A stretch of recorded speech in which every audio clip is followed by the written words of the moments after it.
이제 영어에 대한 이야기를 10분 정도로 제가 이제 말씀을 이제 드리도록 하겠습니다. 영어 얘기 볼게요. 일단 서울여고 영어 문제가 쉽다고 들었어요? 어렵다고 들었어요? 매우 어렵다고, 매우 어렵다고. 그래서 이제 다른 학교 설명회 할 때 서울여고보다 쉬워요. 뭐 서울여고와 비슷해져요. 그게 일단 영어의 좀 기준이 됩니다. 그런데 이유가 있어요. 왜냐면요. 서울여고 시험이 왜 어렵냐면 범위가 많지 않아요. 이 근처 학교 중에 범위가 가장 적어요. 근데 범위가 많지 않다 보니까 여학생들이니까 독하게 본문을 외웁니다. 그러니까 학교에서는 외워도 소용이 없게 내는 거예요. 그러니까 아시겠죠? 그런데 우리 아이가 본문을 달달달 외운다? 3등급은 나옵니다. 3등급은 나와요. 본문을 달달달 외우면 3등급이 나옵니다. 그리고 어머님들 제가 이제 많이 설명이 안 했지만 중학교 때 A 90점 넣으면 A잖아요. A가 비율이 얼마나 되신지 아시죠? 서울여 중에 A 비율이 작년에 56%였어요. 1학기가. 56%면 9등급제에서 몇 등급이죠? 5등급이에요. 5등급. 그러니까 우리 아이가 중학교 때 90이 넘었는데 4등급을 맞았어요는 정말 서운하지만 그럴 개연성이 있다. 그러니까 이 마포 주변의 중학교 A등급 평균 비율이 35입니다. 영어 기준으로.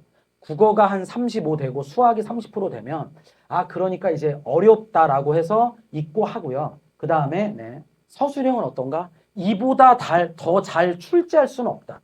문제가 너무 보면 저도 이렇게 내는구나. 이렇게 낼 수 있구나를 보고 저도 이제 놀래고 뭐 감동을 하고 이제 하는데 어렵고요. 아이들이 시험 때 받는 스트레스는 상당합니다. 정말. 아이들이 막 너무 스트레스가 시험이 심하고요. 그래서 시험 본문에 대한 완벽한 이해와 충분한 영어 실력이 필요한데 도대체 어떻게 나오길래 그러냐? 제가 설명을 해드리겠습니다. 여기 문법은 기본적이고 요거 제가 뭐냐면요. 위 글을 읽고 글의 요약문 빈칸에 A, B, C에 쓸어갈 단어를 적어라라고 하는 거고요. 이제 보시면 여기 볼게요.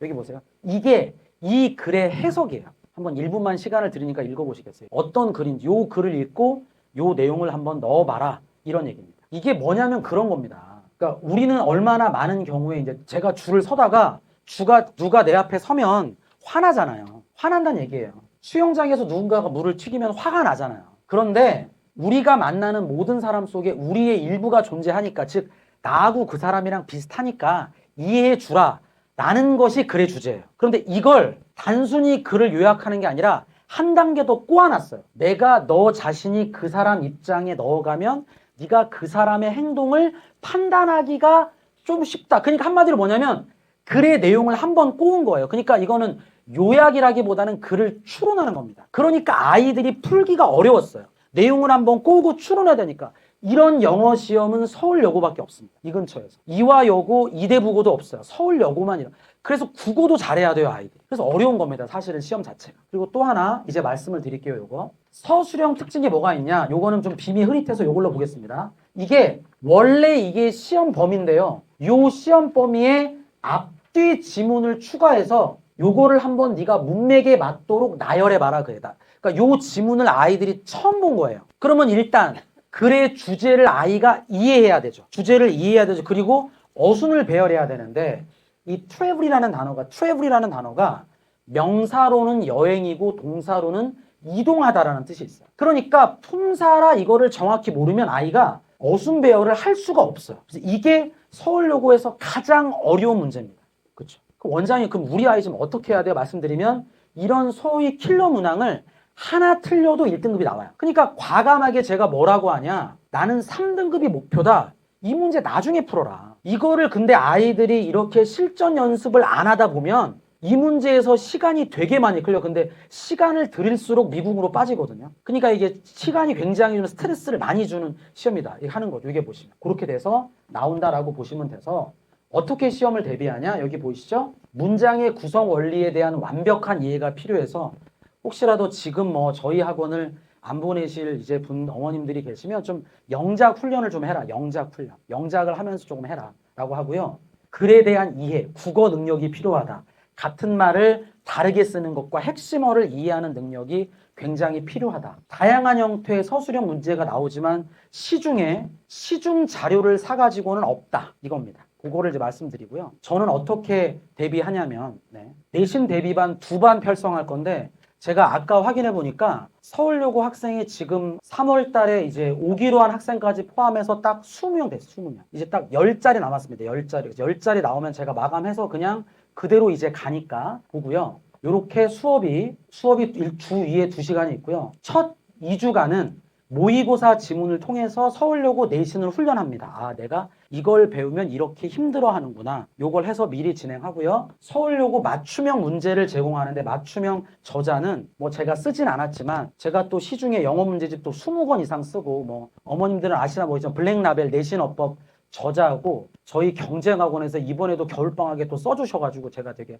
감사한 책을 제가 시중에 썼고요. 그래서 저랑 같이 책 쓰시는 분 중에 서울여고 맞춤형 문제를 제공해서 하고요. 7차례 실전 연습을 어떻게 할 수 있냐. 서울여고 수업이 내신 대비로 한 13번 정도 진행합니다. 13번. 그러면 저는 딱 7번의 서울여고 수업을 끝내요. 그리고 나머지 6번 동안 실전 문제를 계속 풀어야 아이들이 포기할 문제와 나중에 풀 문제를 아이들이 연습합니다. 그러니까 말씀드릴게요. 그러니까 저희가 서울여고를 잘하고 1등인 이유는 적중률도 있지만 기본적으로 아이들이 시험에 들어갈 때 서울여고 유형으로 굉장히 연습을 많이 시켜서 아이들이 시험장에서 당황하지 않아서 제가 되게 많이 듣는 말이 원장님 이번에 서울여고 객관식 저희 학원 연습 문제보다 쉬웠어요. 이런 말 되게 많이 하거든요. 진짜 꼬우고 정말 많이 꼬우고 해서 충분히 얘기를 하고 그래서 제가 솔직히 말씀드리지만 서울여고 문제를 보면 가끔 어떤 생각이 드냐. 제가 이제